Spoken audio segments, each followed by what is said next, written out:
Bismillahirrahmanirrahim. Assalamualaikum warahmatullahi wabarakatuh.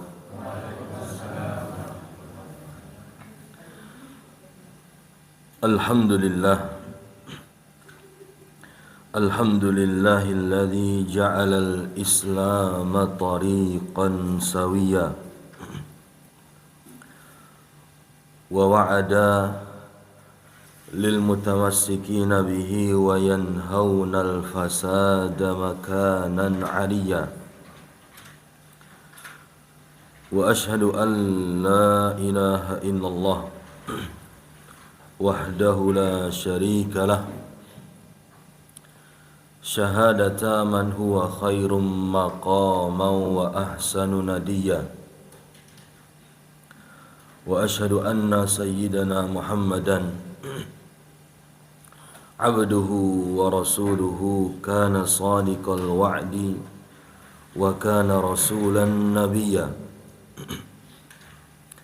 اللهم فصل وسلم وبارك وزد وأنعم عليه وعلى آله وأصحابه الذين يحسنون إسلامهم ولم يفعلوا شيئا فريا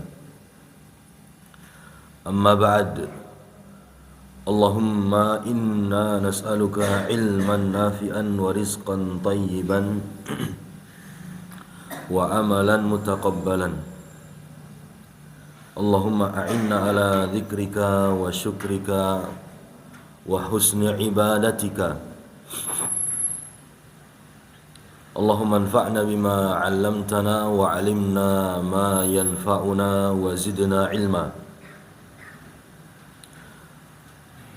Hadirin jamaah salat subuh yang kami muliakan dan kami hormati,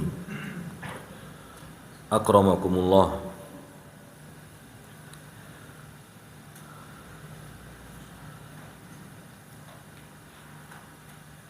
Pagi hari ini Ahad, hari yang ke-29 dari bulan yang ke-6 dalam penanggalan Islam, bulan Jumadal Akhir tahun 1444 dari hijrahnya Nabi kita tercinta Nabi Ahmad sallallahu alaihi wa alihi wa sahbihi wa baraka wa sallama, yang bertepatan dengan tanggal 22 Januari 2023 Masehi. Melanjutkan pelajaran rutin bersambung kita membaca dan mengkaji himpunan hadis yang disusun oleh penyusunnya Al-Hafidh Ibnu Hajar Al-Asqalani rahimahullah di bagian yang terakhir dari kitab Bulughul Maram, Kitabul Jami'. Pembahasan di bab yang keempat, hadirin sekalian, Babut Tarhibi min Masawi'il Akhlaq, hadis-hadis seputar peringatan dari akhlak yang buruk. Urutan hadis yang ke-22.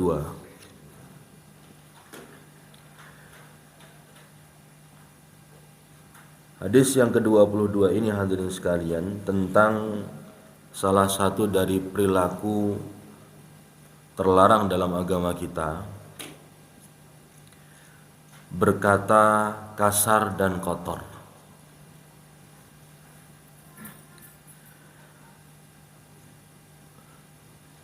Berkata Al-Hafidh Ibnu Hajar Al-Asqalani rahimahullahu ta'ala rahmatan wasi'atan, wa nafa'ana Allahu ta'ala bi'ilmih, wa jazahullahu anna wa anil muslimina khaira. Wa an Abi Darda'i radhiyallahu anhu annahu qala, dan dari sahabat Abu Darda bahwasanya beliau berkata, qala Rasulullah, berkata Rasulullah sallallahu alaihi wasallam, innallaha yubghidu al-fahishal badhi'a. Sungguh Allah benci dengan orang yang lisannya kotor dan kasar. Akhrajahu Tirmidzi wa shahhahahu. Hadis ini dikeluarkan oleh Imam At-Tirmidzi dan beliau mensahihkannya. Hadis yang kita dengar bersama ini hadirin sekalian adalah cuplikan dari hadis yang redaksi utuhnya itu berbunyi ma min syai'in athqalu fi mizanil mu'mini yaumal qiyamati min khuluqin hasanin wa innallaha ta'ala la yubghidu al-fahishal badhi. Sesungguhnya tidak ada sesuatu apapun yang paling berat di timbangan kebaikan seorang yang beriman pada hari kiamat seperti beratnya timbangan kebaikan berupa akhlak yang mulia. Dan sungguh Allah Subhanahu wa taala benar-benar benci dengan orang yang lisannya kotor dan kasar. Dalam hadis yang indah ini hadirin sekalian, Rasul alaihi salatu wassalam menyebutkan kepada kita semua sekaligus memotivasi agar kita perhatian terhadap diri kita masing-masing berkaitan dengan amalan yang akan memberatkan timbangan kebaikan kita nanti pada hari kiamat, yaitu khuluqun hasan, akhlak yang baik. Tetapi Rasul mewanti-wanti kita semua untuk berhati-hati dari sebuah perilaku yang dimurkai, dibenci, tidak disukai oleh Allah Subhanahu wa taala. Yaitu perilaku berupa kejahatan lisan seseorang. Al-fahish al-badhi. Orang yang ketika berucap ucapannya niku terlontar kata-kata yang kotor, kemudian lisan orang tersebut ketika berucap ia berucap dengan kasar hadirin sekalian.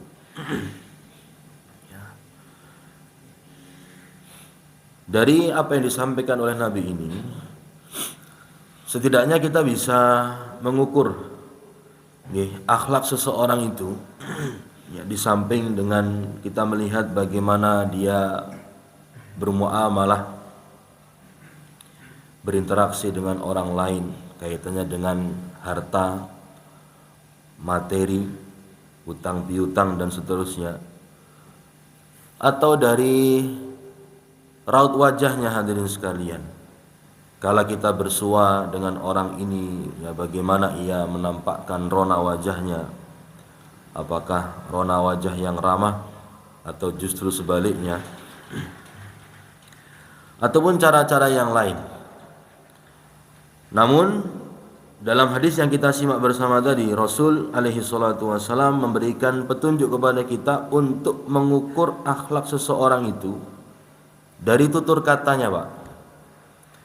Ya, memperhatikan lisannya, karena lisan itu adalah bahasa hati. Apa yang tersimpan di dalam hati itulah yang akan terlontar dalam lisan. Jikalau hatinya adalah hati yang baik, yang keluar dari lisannya pun baik. Sebaliknya, jikalau hati ini terpapar berbagai polusi dan tercemar berbagai kotoran, ampun heran Pak, ketika dia berkata-kata yang keluar dari lisannya ini pun sampah, polusi, segala hal yang tercemar. Karena hati seseorang niku tidak bisa dibohongi. Mungkin lisan bisa berkilah Pak, tapi suatu saat akan terungkap. Oh, ternyata jeroan wong iki ra beres.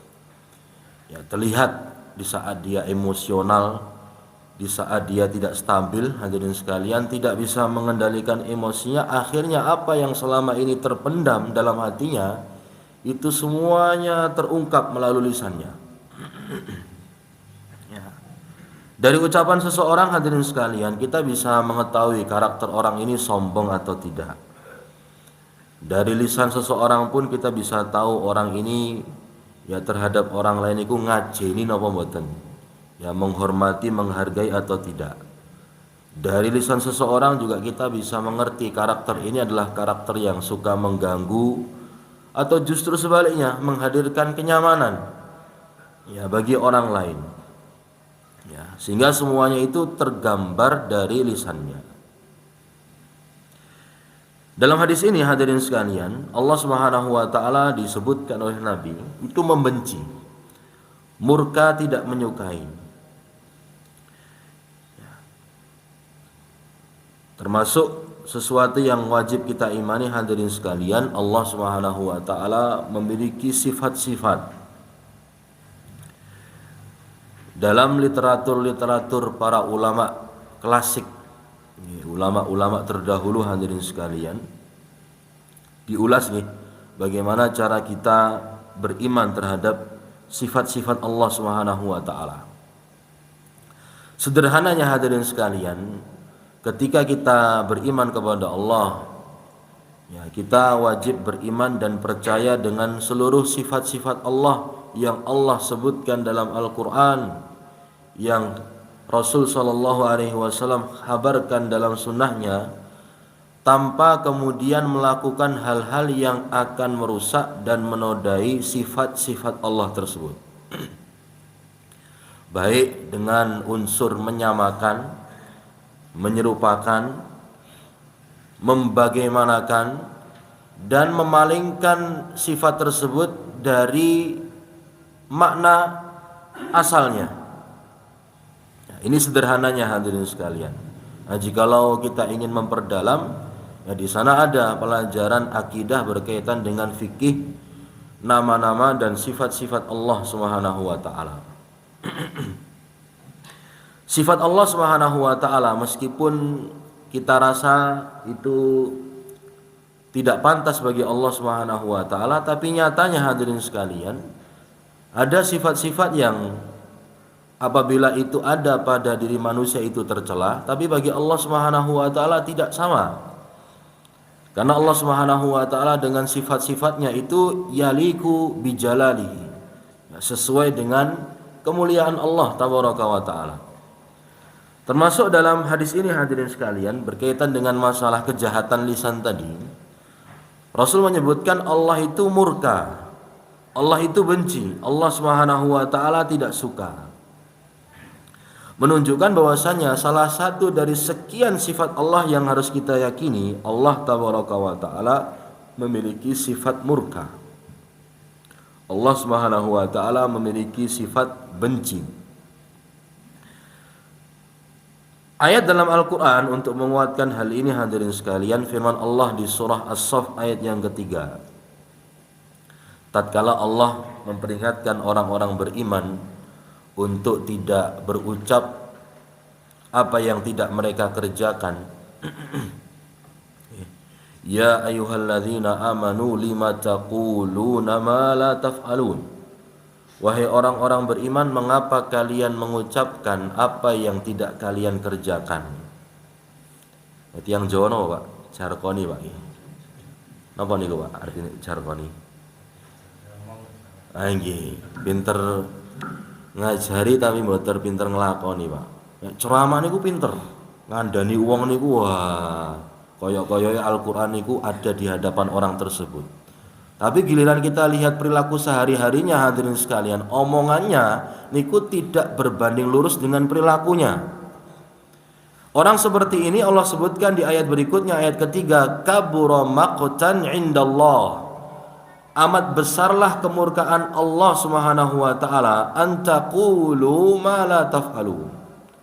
Kalian berucap apa yang tidak kalian kerjakan. Konsekuensinya ketika kita mengucapkan suatu ucapan kepada orang, ya idealnya, Pak, kita sudah melakukan apa yang kita ucapkan kepada orang tersebut, agar kita tidak mendapatkan murka Allah yang besar. Allah katakan dalam ayat ini, kabura maktan, Pak, amat besarlah kemurkaan Allah. Allah menetapkan untuk dirinya sendiri, ya Allah memiliki sifat murka, sebagaimana Allah punya sifat cinta. Cintanya Allah sesuai dengan kemuliaannya, murkanya Allah niku sesuai dengan kemuliaannya. Dan jangan pernah kemudian disamakan dengan makhluk Allah Subhanahu wa taala, termasuk kita. Kita punya sifat cinta, kita punya sifat benci. Tapi kita sebagai makhluk, cinta dan bencinya kita tidak akan pernah sama dengan Sang Al-Khaliq, pencipta Allah Tabaraka wa taala.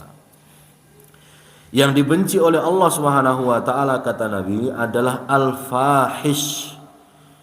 Orang yang tidak pandai memanajemen lisannya, plas-plos, Pak, ceplas-ceplos. Dia tidak berpikir terlebih dahulu ketika berbicara. Ya, apa yang dia lontarkan dari kata-kata itu adalah kata-kata yang fahisyah, kata-kata yang keji, kata-kata yang kotor, kata-kata yang tidak baik.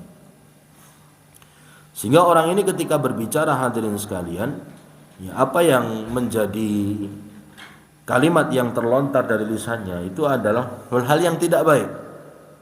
Ya, dari mulai mencela, mencaci, menuduh, berdusta, ghibah, namimah, memfitnah orang lain, ucapan-ucapan yang tidak ada manfaatnya. Inilah yang dikatakan sebagai al-fahish, orang yang kotor ucapannya, hadirin sekalian. Nah, sebagaimana tadi kami sebutkan, kenapa kemudian orang ini kata-katanya kotor, Pak? Karena kurangnya keimanan dalam dirinya. Orang yang dalam hatinya terpupuk indahnya keimanan kepada Allah Subhanahu wa taala itu pasti akan tergambar, Pak, dari apa yang ia lontarkan. Orang yang beriman pasti kata-katanya mencerminkan keimanannya kepada Allah. Kalau ternyata yang keluar dari lisannya adalah kotoran, niki menunjukkan kerapuhan iman orang tersebut. Semakin banyak mufrodat utawi kosakata kotor yang keluar dari lisannya, maka semakin rapuh pula, Pak, iman orang tersebut. Ngapunten, kita temukan di dunia wong dalan, di kalangan orang-orang jalan yang hidupnya hidup dengan kehidupan kerasnya jalan, hadirin sekalian, biasa kita mendengar seliweran, Pak, kata-kata yang mereka lontarkan. Dan ternyata ketika kita cross check lebih jauh, kenapa kok orang ini biasa misuh-misuh? Orang ini kenapa kok biasa berkata-kata yang tidak baik? Oh, ternyata selama ini perilakunya tidak pernah sholat. Sehingga wajar, hadirin sekalian, orang yang tidak pernah sholat, tidak punya rem. Karena Allah mengatakan dalam Al-Quran, salah satu dari manfaat terindah sholat itu menjadi rem bagi seseorang untuk melakukan perbuatan yang tercela dalam agama. Kata Allah Subhanahu wa taala, "Innas salata tanha 'anil fahsya'i wal munkar."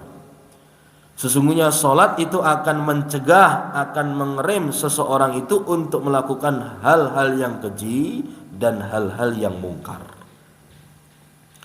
Sehingga ampun bingung, Pak, ketika ada kanca kula panjenengan sami niku sing hobine misuh, bisa kita lihat. Bisa jadi dia tidak pernah sholat, atau dia sholat setahun pisan. Wayahe Idul Fitri, Pak, niku nek eling. Atau yang lebih mending lagi, dia sholat 5 waktu, cuma sak kenone, Pak. Tidak menikmati, tidak menghayati sholat yang dia kerjakan. Sehingga hasilnya demikian, rapuhnya iman dalam hatinya, kemudian tercermin dari tutur katanya. Berbeda halnya dengan orang yang perhatian dengan masalah sholat, hadirin sekalian. Ia perbaiki sholatnya karena dia sadar betul salah satu dari wahana untuk dia memperbaiki dirinya, hadirin sekalian, adalah bagaimana dia memperbaiki sholatnya. Sehingga dia selalu berusaha untuk Ya hari ke hari itu nih dia evaluasi Pak sholatnya, apa yang kurang dari sholat saya. Oh mungkin dari sisi pelaksanaannya tidak on time, ya saya perbaiki. Seiring dengan ia memperbaiki sholat, hadirin sekalian, Allah perbaiki perilakunya. Ia ingat ya dengan Allah Subhanahu wa taala. Ini hadirin sekalian al-fahish. Orang yang ucapannya kotor. Kemudian orang yang kedua yang dibenci, dimurkai oleh Allah adalah al-badhi. Orang yang kasar hadirin sekalian dalam berkata-kata. Ini juga tercela dalam agama kita. Ya, seharusnya seorang yang beriman kepada Allah Subhanahu wa taala itu tutur katanya lembut, santun, manis didengar, sebagaimana santun manis didengarnya ucapan Nabi Muhammad sallallahu alaihi wasallam sebagai tauladan kita semuanya. Ya, beliau hadirin sekalian, ya tidak pernah ditemukan dari lisan beliau itu kata-kata yang keji, kata-kata yang kotor, apalagi kasar. Ya, bahkan beliau sendiri hadirin sekalian mengingkari keluarga beliau yang sebenarnya itu benar Pak. Tetapi dalam sudut pandang Nabi alaihi salatu wasalam, yang namanya menyampaikan kebenaran itu bukan dengan cara pendekatan kekasaran, dengan kelembutan. Sebuah kisah yang masyhur yang sering kita dengar dari kiai, dari ustadz-ustadz kita hadirin sekalian, disampaikan ulang oleh mereka. Sekelompok orang Yahudi yang datang menemui Rasul sallallahu alaihi wasallam. Kronologinya diceritakan Pak oleh istri beliau Aisyah Ummul Mukminin radhiyallahu taala anha wa ardhaha. Kata Aisyah, atan nabiyya sallallahu alaihi wasallam unasun minal yahud. Sekelompok orang Yahudi datang menemui Nabi. Faqalu assalamu alayka ya Abul Qasim. Mereka kemudian menyapa Nabi Muhammad hadirin sekalian dengan sapaan seolah-olah niku salam Pak. Padahal mboten, mereka modif Pak. Mereka susun ulang salam tersebut ya seolah-olah supaya ketika terdengar di telinga itu sama Pak, samar-samar sama. Tapi bunyinya ternyata beda, redaksinya hadirin sekalian dihilangkan lamnya. Seharusnya berbunyi assalam, karena lamnya hilang menjadi assalamualaikum. Niki Pak, kecentilan orang-orang Yahudi. Memang bangsa centil mereka ini Pak. Ini bangsa yang ganjen, suka gawe perkara. Mereka mengatakan kepada Nabi, wahai Nabi, assalamu alaiki. Asam hadirin sekalian artinya al-maut Pak. Semoga kowe ndang mati Muhammad. Ini kebinasaan untukmu wahai Abul Qasim. Ini panggilan Nabi Muhammad didongake Pak oleh mereka, tapi doa yang tidak baik. Aisyah hadirin sekalian yang menceritakan ini, Nabi alaihi salatu wasallam segera bereaksi Pak, karena beliau tahu salam mereka ini mboten genah. Rasul hanya menjawab wa alaikum. Karena redaksinya niku mboten bener Pak, assalamu alaik dijawab oleh Nabi wa alaikum. Semoga kalian pun demikian. Ya, binasa celaka ngoten kan. Setimpal Pak apa yang mereka sampaikan. Dari narasi doa yang seperti itu dibalas oleh Nabi dengan narasi yang sama, bahkan lebih singkat, wa alaikum, simpel Pak. Aisyah istri Nabi alaihi salatu wasallam yang mendengar ini mboten terima Pak. Amargi mireng niki Aisyah radhiyallahu anha, beliau mengatakan bal alaikumussamu wadzam. Kata Aisyah didobel Pak.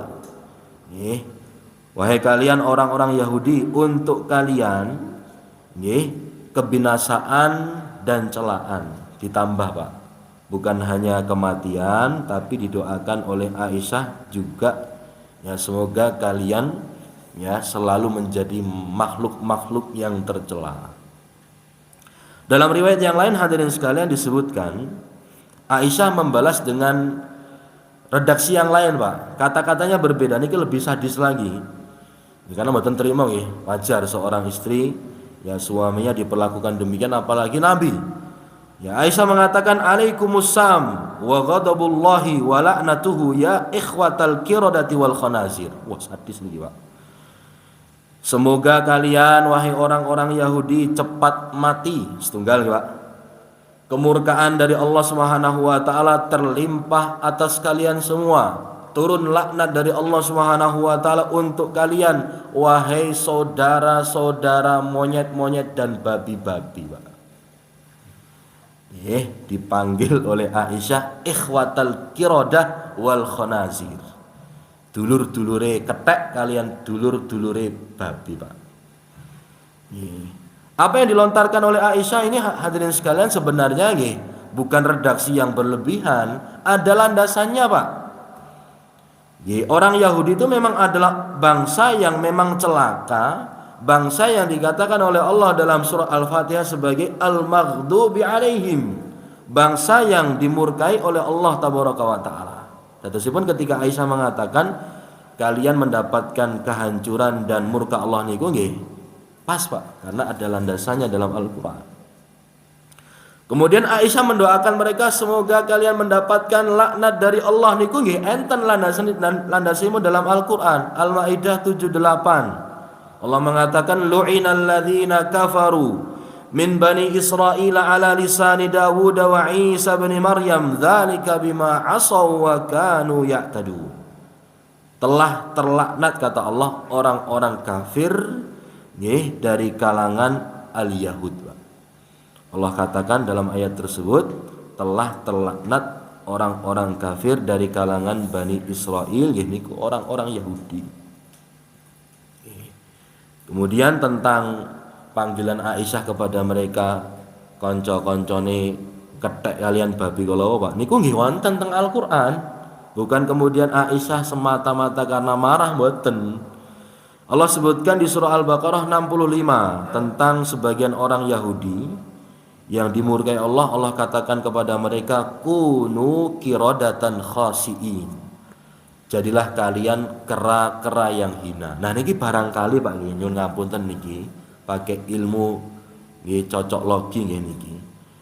Orang barat niku kan mengklaim, Pak, kalau kakek dan nenek moyang manusia niku berasal dari napa, Pak, yang berevolusi. Kethek ya, Pak. Kera yang berevolusi. Ya kita sebagai manusia yang ganteng-gantengnya kaya ngene iki dikatakan dulu kakek moyangnya adalah Homo sapien. Ditekan tropus, Pak. Nggih. Nah bisa jadi, Pak, kenapa mereka mengatakan seperti itu? Ya karena Allah menyebutkan dalam Al-Qur'an ada sebagian dari mereka yang rupanya itu dirubah oleh Allah dados kethek, Pak. Nah, kula panjenengan sami sebagai seorang muslim yang waras nggih mboten purun kita tolak mentah-mentah, mbahku kethek ora sudi. Ngapura nggih, Mas. Sepurane ora sudi.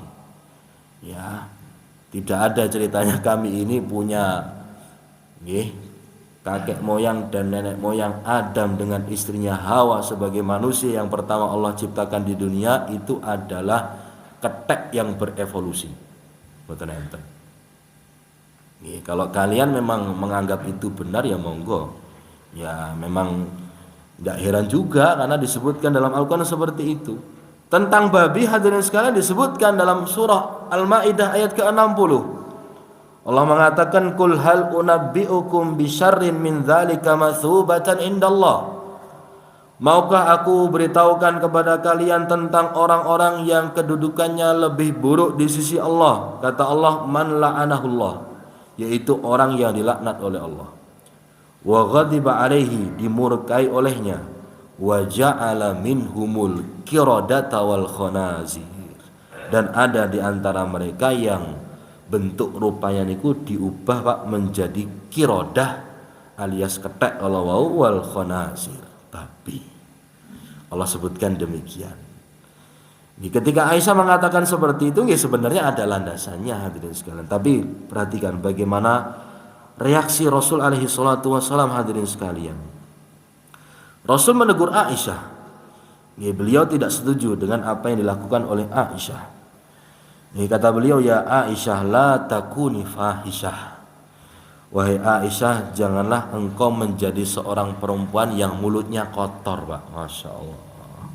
Dinasihati oleh suami yang soleh, suami yang luar biasa. Jangan engkau menjadi Aisyah yang fahisyah.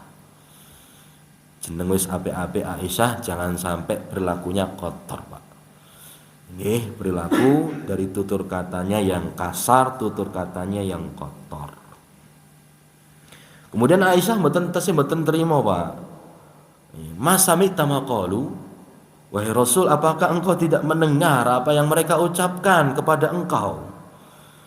Nih, kemudian Rasul memahamkan kepada Aisyah, awalaisa qad radattu alaihim alladzi qalu, bukankah aku sudah menjawab Aisyah, aku sudah merespon nih perkataan mereka ini dengan ucapanku wa alaikum, dan itu sudah cukup. Nih, dalam riwayat yang lain hadirin sekalian, Rasul alaihi salatu wasallam menegur Aisyah, innar rifqa la yakunu fi syai'in illa zanah wa la yunza'u an syai'in illa syanah. Sesungguhnya kelembutan, kasih sayang, tidak emosional, ini apabila ada pada diri seseorang itu akan menghiasinya hadirin sekalian, mempercantiknya, memperbagusnya. Tetapi kelemah lembutan ini apabila dicabut dari diri seseorang itu akan menjadikannya buruk. Dan dalam riwayat lain Rasul mengatakan kepada Aisyah, innallaha azza wa jalla la yuhibbul fuhsya wala tafahhusya. Allah tidak suka dari perbuatan yang keji dan kata-kata yang kasar. Ditegur oleh Rasul alaihi salatu wassalam. Ini hadirin sekalian, bagaimana Rasul menanamkan dan memberikan contoh yang nyata kepada kita semua. Ketika kita bermuamalah, berinteraksi dengan siapapun, termasuk berinteraksi dengan musuh-musuh Allah, sekalipun mereka itu memicu amarah dan emosi kita, Rasul tetap tenang, Pak. Bagaimana kita belajar dari hal yang demikian ini? Kenapa demikian? Karena Rasul tahu hadirin sekalian, lisan itu ada konsekuensinya. Nikmat Allah Subhanahu wa taala yang bisa menjadi tuah berkah untuk kita semua. Tetapi sebaliknya, lisan ini juga layaknya pisau yang bermata dua, Pak. Bisa membinasakan kita semuanya. Sehingga Rasul mendidik keluarganya untuk pandai-pandai memanajemen lisan. Menegur dengan tegas istrinya Aisyah radhiyallahu taala anha meskipun benar. Tetapi dari satu sisi yang lain, dari bagaimana Aisyah membalas itu ternyata tidak dibenarkan oleh Nabi Muhammad sallallahu alaihi wasallam.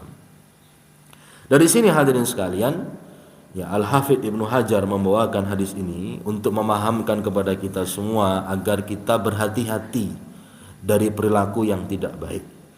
Salah satu dari perilaku yang tidak baik adalah berkaitan dengan lisan kita.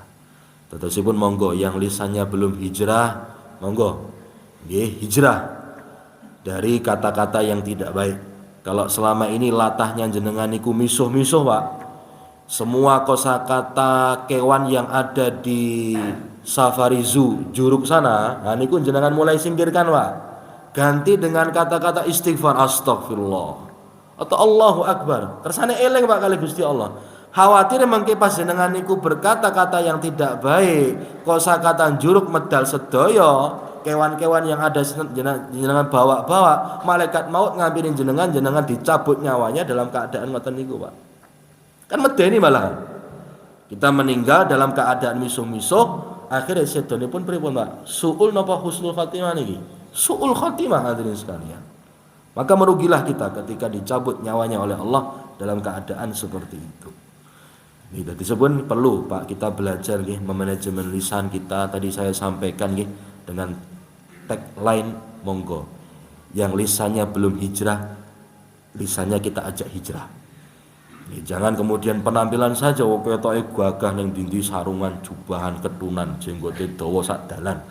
Tapi ternyata lisannya hadirin sekalian belum diajak hijrah. Wah, kata-katane kok nyelekit ora enak dirungokke ning kuping. Niki perlu kita perbaiki. Lisan kita ajak hijrah, sebagaimana pesan Rasul alaihi salatu wasallam kepada sahabatnya hadirin sekalian, amsik alaika lisanak, pegang baik-baik lisanmu ini. Lebih baik diam hadirin sekalian kalau kita tidak bisa berkata-kata yang baik. Betul apa-apa Pak? Kita dikatakan orang yang introvert. Oh, pendiam mau ngiki. Ora seneng ngomong. Nah, barangkali orang yang dikatakan oleh banyak orang itu introvert hadirin sekalian dia punya pertimbangan.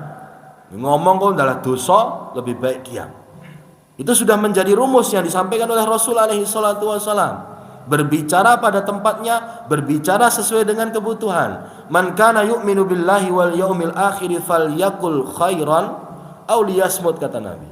Kalau anda semuanya, kata Nabi, merasa beriman kepada Allah dan hari akhir, eling kali Gusti Allah, eling kali hari kiamat, hari pembalasan, hari perhitungan, berbicaralah yang baik, kata Nabi. Satu nek mboten saged wahai saudara, kata Nabi, liyasmut, menengok. Tidak usah banyak ngomong. Tidak perlu cari panggung harus eksis. Aku kudu ngomong. Nek orang ngomong orang afdol. Nah, ini Pak, mulai kita tata, mulai kita kelola. Mungkin ada di antara kita yang memang terampil public speaking. Kalau mengolah kata-kata niku bisa menyihir banyak manusia. Bahkan meraup pundi-pundi rupiah dari keterampilan niku hadirin sekalian. Tapi lihat-lihat keadaan. Ketika memang momentumnya menuntut kita untuk berkata-kata, memotivasi banyak manusia, monggo. Tapi kalau memang waktunya kita tidak diberikan panggung untuk berbicara, ampun memaksakan diri untuk berbicara, Pak. Lebih baik kita mengendalikan lisan kita. Amsik alaika lisanak. Lebih indah lagi hadirin sekalian, kita gunakan nikmat Allah berupa lisan ini untuk kebaikan. Untuk memperbanyak zikir kepada Allah. Gini gak apa Pak? Rasul berpesan kepada salah seorang sahabatnya, la yazalu lisanuka hadza ratban bi dzikrillah.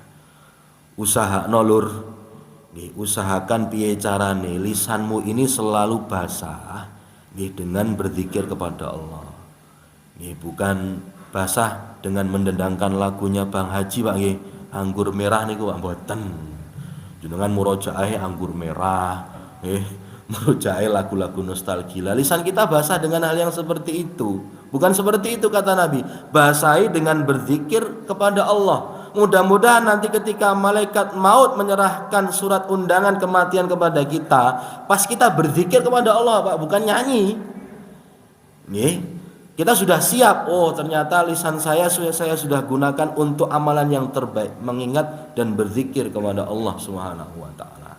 Dan ini perlu kita latih sebagai sebuah inspirasi untuk kita semua hadirin sekalian. Dan bagian terakhir dari pelajaran kita pada pagi hari ini, kisah yang terjadi di zaman Imam Ahmad hadirin sekalian. Dan ini disampaikan oleh kiai dan guru-guru kita. Ini saya hanya menyampaikan ulang saja.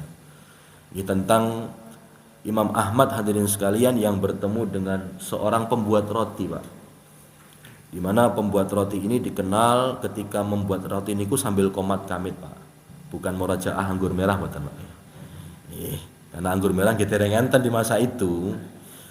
Dan tidak sibuk dengan ucapan-ucapan yang tidak baik. Ngaduk adonan Pak. Memproses pembuatan roti niku sambil komat kamit, lisannya berzikir kepada Allah. Suatu saat Imam Ahmad berjumpa dengan orang ini. Diperhatikan oleh Imam Ahmad rahimahullahu taala, murid Imam Syafi'i ini Pak. Ngopo kok wong iki komat kamit. Akhirnya Imam Ahmad rahimahullah penasaran, kemudian menghampiri orang tersebut bertanya, "Wahai saudara, gerangan apakah Anda ini ketika membuat roti niku sambil komat kamit?" Kalau candaan kita sekarang jangan-jangan maos rajah niku Pak nggih. Kersane pun penglaris toh. Kata orang tersebut, "Aku berzikir kepada Allah, ya fulan." Kan enggak tahu Pak ini orang ini adalah Imam Ahmad. Aku berzikir kepada Allah Subhanahu wa taala. Jadi sambil membuat adonan roti niku sambil berzikir. Imam Ahmad kemudian bertanya kepada orang ini, "Apa untungnya Anda? Mengaduk adonan ini Anda capek, lisan Anda juga capek. Apa sih manfaat yang Anda dapatkan?" Kata orang ini, selama ini aku berpuluh-puluh tahun membuat roti sambil lisanku komat kamit. Tidak ada yang aku ingat dari permintaan yang aku langitkan, dari doa yang aku panjatkan, minta kepada Allah Subhanahu wa taala yang tidak dikabulkan. Semuanya dikabulkan oleh Allah Subhanahu wa taala. Karena lisannya Pak selalu basah dengan zikir kepada Allah. Kecuali satu permintaan yang belum dikabulkan, kata orang ini. Aku penasaran dengan orang yang namanya Ahmad bin Hambal Asy-Syaibani rahimahullahu taala. Ternyata ning ngarepe Pak Imam Ahmad ada di depan orang ini. Ya dikabulkan oleh Allah Subhanahu wa taala. Nopo? Rahasia dapurnya ibu-ibu sekalian, berzikir kepada Allah. Maka ibu-ibu bisa mengamalkan ini. Ya di rumah daripada nonton infotainment toh, zikiri mawon kan gitu, sambil masak, sambil zikir pagi, memasakkan sarapan untuk suami dan anak-anak sekolah, sambil zikir pagi, baca ayat kursi, Al-Ikhlas, Al-Falaq, An-Nas, nanti disambung dengan wirid-wirid yang diajarkan oleh Nabi. Ini pun sangat menyibukkan dan berpahala kesibukan ibu-ibu yang seperti itu, hadirin sekalian. Itu adalah ibu-ibu yang cerdas, ibu-ibu yang betul-betul tahu apa yang bermanfaat untuk dirinya. Niki hadirin sekalian, uraian dan penjelasan, baik kesimpulan dari apa yang kita pelajari bersama hadirin sekalian. Yang pertama, Rasul alaihi salatu wasallam menyampaikan kepada kita semua bahwasanya Allah Subhanahu wa taala memiliki sifat, sifat salah satunya adalah sifat murka, sifat benci dan sifat tidak suka. Sebagai seorang muslim dan muslimah, kita harus mengimani dan meyakini Allah punya sifat yang demikian, ala ma yaliku bijalalihi, sesuai dengan kemuliaannya. Kemudian yang kedua, hadis ini hadirin sekalian sebagai pedoman ya untuk kita semuanya agar kita memiliki perilaku yang baik dan jauh dari perilaku yang tidak baik. Ya di antaranya adalah mengelola manajemen dapur lisan kita masing-masing. Kemudian yang ketiga hadirin sekalian, Rasul alaihi salatu wasallam memotivasi kita agar senantiasa berakhlak dengan akhlak yang baik. Salah satunya berusaha untuk selalu bertutur kata dengan tutur kata yang baik. Jangan kemudian punya kebiasaan senang berkata-kata kotor, jangan punya kebiasaan senang berkata-kata kasar. Dan tentunya bagi kita yang masih diuji oleh Allah Subhanahu wa taala dengan musibah seperti itu, belum hijrah, segeralah berhijrah. Nanti ketika sudah hijrah, istiqomahlah dengan hijrah lisan kita. Jadi kalau kita merasa nek kumpulannya karo kanca-kancaku kerja sing hobine miso-miso, ya berarti caranya Pak, jangan gabung dengan mereka. Jaga jarak. Bergabunglah dengan komunitas-komunitas yang rajin berzikir, ingat kepada Allah Subhanahu wa taala. Di samping tentunya kita berdoa kepada Allah agar Allah Subhanahu wa taala menguatkan diri kita untuk bisa mengelola lisan kita masing-masing. Baik. Demikian hadirin sekalian pelajaran kita pada pagi hari ini. Yang benar itu hanya dari Allah Subhanahu wa taala semata. Yang tidak berkenan dan tidak benar dari kami pribadi itu dari diri kami sendiri dan dari syaitan. Kami mohon maaf, mohon halal dan bertobat kepada Allah. Astagfirullah wa atubu ilaih. Kita berdoa kepada Allah, meminta dengan seluruh nama-namanya yang indah dan sifat-sifatnya yang mulia agar senantiasa memberikan taufik dan hidayah kepada kita semua, membimbing kita semua dalam bingkai bimbingan Al-Quran dan Sunnah, kelak mewafatkan kita semua dalam keadaan yang terindah, husnul khatimah, dan memasukkan kita semua serta keluarga kita kepada tempat yang paling teristimewa, surga Allah Subhanahu wa taala, Al-Firdaus Al-A'la. Rabbana atina fid dunya hasanah wa fil akhirati hasanah wa qina adzabannar. Mari kita akhiri dengan doa kafaratul majlis. Subhanakallahumma wa bihamdika nashhadu an la ilaha illa anta nastaghfiruka wa natubu ilaika wa sallallahu ala nabiyyina Muhammad wa sallama walhamdulillahi rabbil alamin. Assalamualaikum warahmatullahi wabarakatuh.